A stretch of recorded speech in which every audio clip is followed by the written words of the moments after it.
early novels. The previous night, he'd given a speech, White Man's Blues, a conversation with Ted Murray, at the Literary Leicester Festival, an annual event held at a number of small venues close to the city's university. The talk had gone well. Not for the first time, he had tried to be funny, self-deprecating, and fully engaged with his audience. And for the first time, he thought that he had fully succeeded. The turnout had been pretty healthy for a damp night in the middle of the week, mostly students and academics, though there had also been a smattering of outsiders from the general public. Some of the more challenging questions had come from this last group. Murray was conscious of the fact that as he had got older, he had started to attract the unwelcome attention of a certain demographic. Loony leftists, his agent called them, who considered him representative of the entitled liberal elite.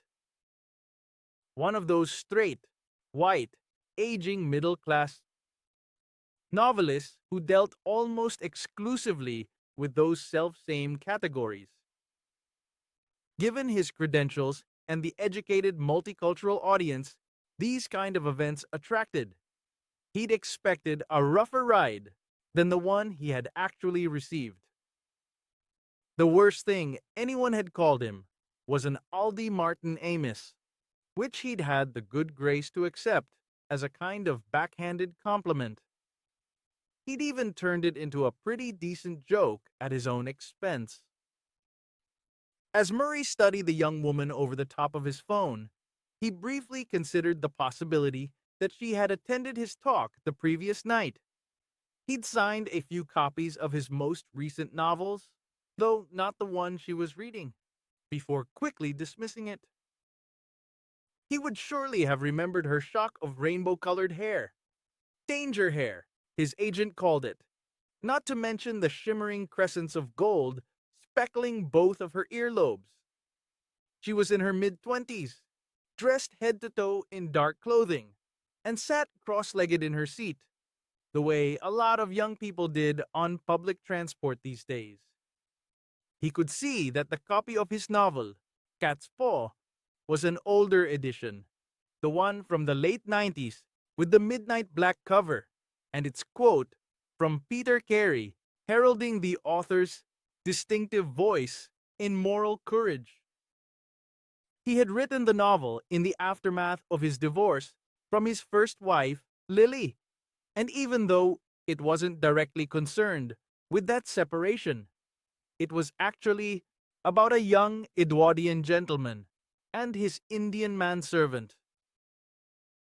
By the time he finished writing it, he'd come to the conclusion that the entire book had been a reworking of that traumatic event.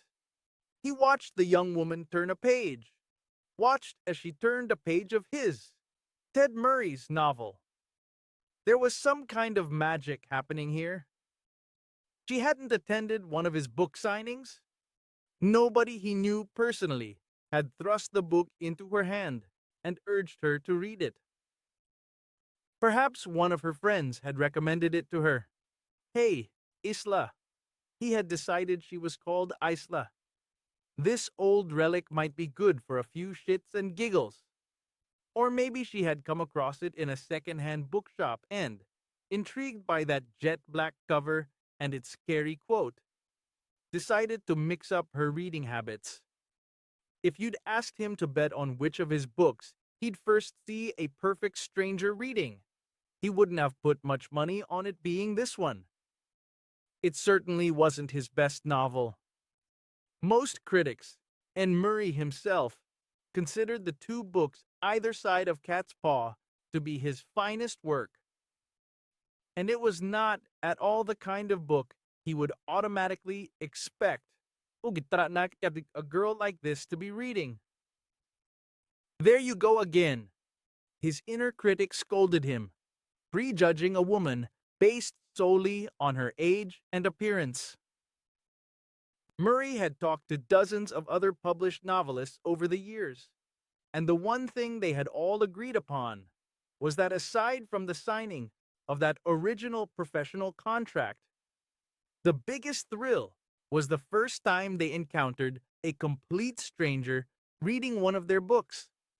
In his particular circle, it was equivalent to losing your virginity or taking drugs for the first time. Murray had been a published, mid-list author for more than a quarter of a century.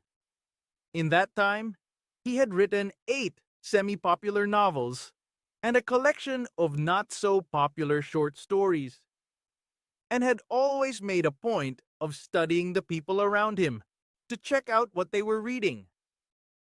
If it was trash, he could dismiss it as a flaw in the reader's makeup. But when it was a book by someone he respected, or worse, by a writer he personally knew and secretly considered to be inferior, it always stuck in his craw. Without ever fully realizing it, he had turned into the literary equivalent of that guy you knew at university. The one who had always stayed sober and never took drugs, and years later still insisted that he didn't regret it. And now, 28 years after the publication of his first novel, Good Dancers, a moment he had anticipated throughout his professional life, had finally arrived, and he had no idea what to do with it. How could he strike up a conversation with this woman without coming across as a phony or a kook, or worst of all, some kind of middle-aged lech? He could keep it simple and ask her the time. But who needed to ask anyone the time these days? Everyone had a phone, even old dudes like him. And besides, the correct time was up there in flickering red letters next to the list of destinations on the digital boards at either end of the carriage. He could go for broke, lean forward in an attitude of ironic, casual indifference, point to the battered old copy of his book, and say, "Any good?" But that sounded so much like a pickup line from the previous century that she would most likely give him a small shrug, or, at best, a 2-sentence reply before tactfully moving seats once the train pulled in at the next station. He considered a dozen different ways of opening the conversation in a dozen different tones, but they all sounded like possible first lines to a novel no one would want to read, and he knew a thing or two about that. Christ, why was it so hard to talk to people these days, especially young people? And why did it matter in the first place? It mattered. It mattered because for years he had been observing commuters, coffee drinkers, and students on park benches reading every conceivable type of book except his own. Potboilers, literary mysteries, historical romances, soft porn, even the odd slim volume of poetry.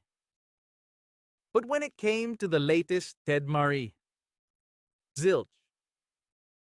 In time, every coach and train carriage, every tea room and coffee shop, every park and university common room were transformed into symbols of his own mediocrity, of his inability to rise above the anonymity of the mid-list novelist. Oh sure, there had been a couple of near misses. That time in the Lake District, a couple of years ago, for instance, when he'd caught a glimpse of a name and title on what he believed to be the paperback cover of his latest novel, Stringers, poking out of a young hiker's backpack. He'd followed that guy all the way from Glenridding to Pooley Bridge, only to discover that the little shit was toting a copy of Paul Murray's The Bee Sting. The single positive emotion that provoked in him was an overwhelming urge to visit his optician.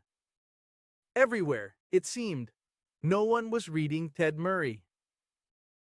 The train was slowing ahead of Kettering. The girl looked up from her book.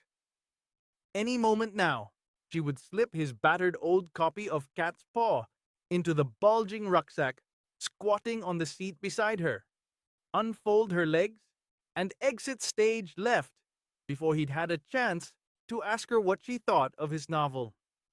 But she merely glanced out of the window, stifled a yawn, and continued to read his book. Murray closed his eyes and wondered if Peter Carey had read any of his other novels, or if he even remembered reading Cat's Paw first time around. Come to think of it, was Peter Carey still alive? The girl had turned another page. He heard the satisfying old-school whop of paper hitting paper. She was one of those spine crackers who folded the book as she worked her way through its pages. He was also willing to bet that she turned back the corner of a page, rather than using a bookmark. He didn't mind any of this. Paperbacks, especially old copies such as the one she was reading, weren't sacred objects. Not in the way some uptight readers, and not a few writers, thought they were. He preferred books that looked as if they'd been around the block a few times, that had maybe even taken a beating or two. There were some heavyweight copies in his own personal collection that were in a state of terminal decay. Covers clinging to their binding for dear life, pages ripped and stained, margins crammed with notes from multiple readings. It still seemed strange to him, and screw political correctness, that a 20-something woman with such a dazzling head of hair, danger hair, could be so engrossed in the tale of a feckless Edwardian fop and his downtrodden servant from the subcontinent. Perhaps its themes of imperial entitlement and colonial oppression still struck a chord in this era of diversity and cultural detoxification. It was, he supposed, the most woke novel he'd ever written, albeit decades before the word had entered the language, and without him realizing it at the time. He had used the bones of a real-life story as the starting point. But really, the whole thing had developed into an allegory of his marriage to Lily before he had finished writing the second chapter. Those times he revisited it, he was never quite sure if he was the story's fop or its manservant, the uxorious husband or his wife's boy Friday. He supposed this moral ambiguity was what gave the